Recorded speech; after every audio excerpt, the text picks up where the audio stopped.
नमस्कार।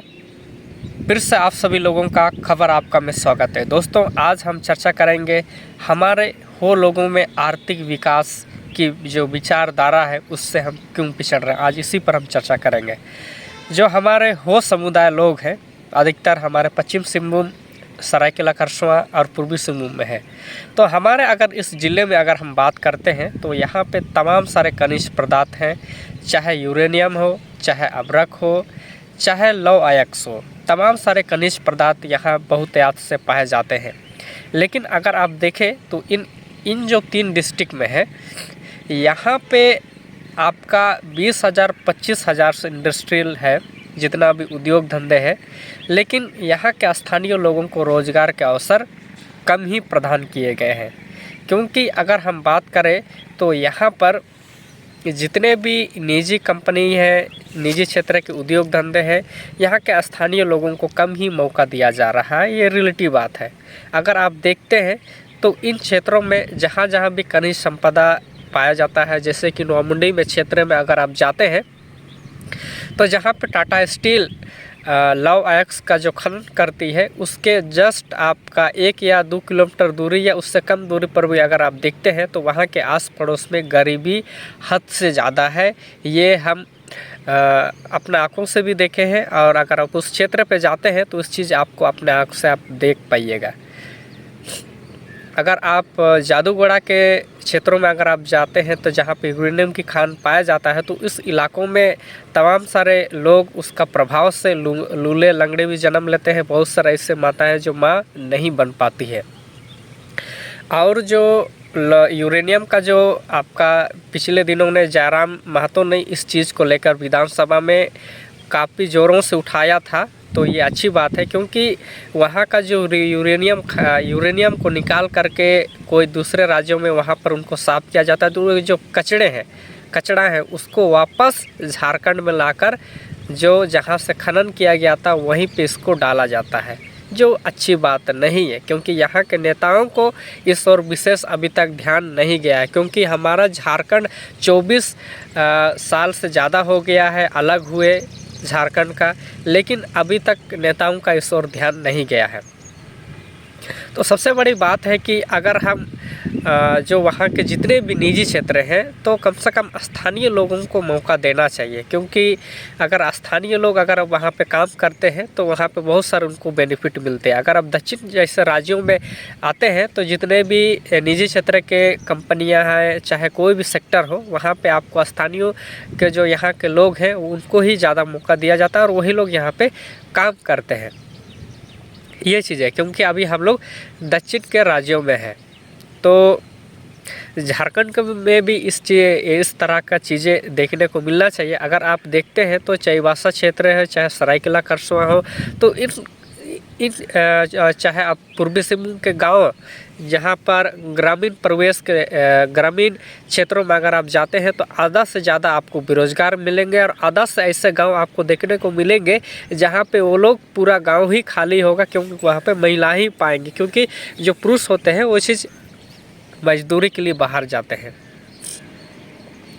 तो ये चीज़ें हैं। अगर हम सरकार ऐसे बहुत सारी चीज़ों पर अगर प्राइवेट सेक्टर पर भी अगर स्थानीयों को रोज़गार दिलाने के लिए अगर सरकार भी अगर प्रयास करेगी तो अच्छी बात है। क्योंकि बाहर में कमाना और वहाँ पर रहना ये एक अलग बात है। क्योंकि हर किसी को बाहर में जाना या बाहर में दूसरे प्रदेशों में कमाना ये अच्छी बात नहीं लगता है। क्योंकि बहुत सारे अगर आप दूसरे राज्यों में कमाने जाते हैं या कहीं दूर पर जाते हैं, अगर आपके साथ अनहोनी घटना भी हो जाए या आपके साथ मतभेद भी हो जाए तो ये चीज़ आप ही को झेलना पड़ जाता है। ये चीज़ें हम लोगों को अपने अंदर देखने को मिलता है। क्योंकि हम भी अभी साउथ में ही हैं, यहाँ पर बहुत सारी ऐसी चीज़ें हैं जो कि हम लोग के साथ भेदभाव भी होता है, तो हम लोग चुपचाप रहते हैं।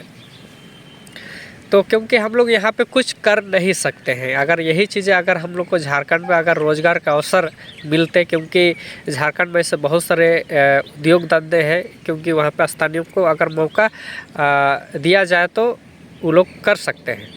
लेकिन सरकार को अगर क्योंकि इन क्षेत्रों में जैसे कि हम चर्चा कर रहे हैं कि पश्चिम सिंहभूम, सरायकेला खरसुआं और पूर्वी सिंहभूम, इन क्षेत्रों में अगर आप देखते हो तो आदिवासियों की जो आबादी है काफ़ी अच्छी खासा है, क्योंकि आदिवासी सदियों से उनके साथ भेदभाव होते आ रहा है और उनको हमेशा ही से ही अतिक्रमण का उनको सामना करना पड़ रहा है। कहीं पर अगर उद्योग धंधे या कुछ लगते हैं तो सबसे पहले अगर आप देखते हैं तो बहुत जगहों पर वहाँ पर आदिवासियों के साथ में सबसे पहले उनको ज़मीन से बेदखल किया जाता है, क्योंकि आदिवासी लोग हमारे देखते हैं कि अभी थोड़ा बहुत उनके अंदर में जागरूक हुई है, बहुत सारे लोग अभी समझदार लोग भी हैं, तो उनके साथ जो कम पढ़े लिखे होते हैं तो ये चीज़ों को समझ नहीं पाते हैं।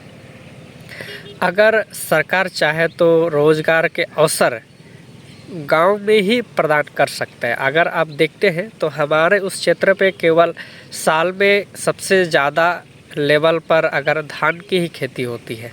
अगर उस क्षेत्र पे सिंचाई की व्यवस्था अच्छी तरह से करके जो भी यहाँ के चाहे धान हो चाहे दूसरे फसल का अगर अच्छा से उत्पादन करके पानी की अच्छी से व्यवस्था करके अगर किया जा सकता है तो ये चीज़ सफल हो सकता है। क्योंकि हमारे उधर में अगर आप देखते हैं तो जो पानी की उपलब्धता है वो ज़्यादा गहराई में नहीं है।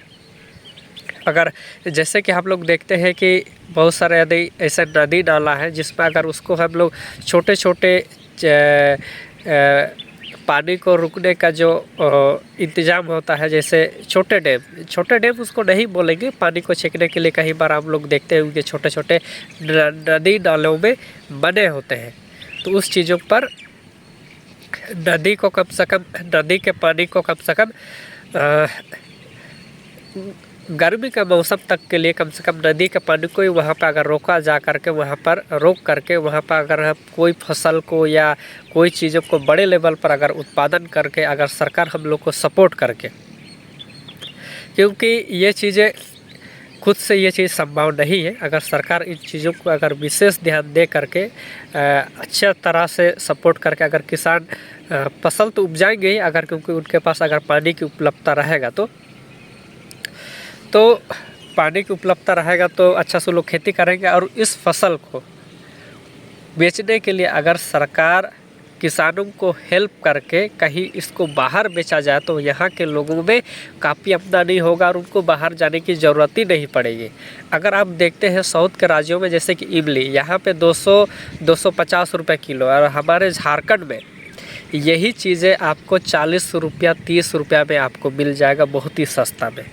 तो अगर यही इमली को हम अच्छा से पैकिंग करके अच्छी तरह से, जहाँ पे इसकी ज़्यादा डिमांड है, सरकार के द्वारा हेल्प करके, सरकार जैसे अगर कोई किसी को महिला समूह को अगर हेल्प करके इस तरीके से इनको बाहर अगर बेचा जाए तो बहुत सारे ऐसे चीज़ें हैं जो झारखंड में जो वनस्पति से ही भी इनकम कमाया जा सकता है।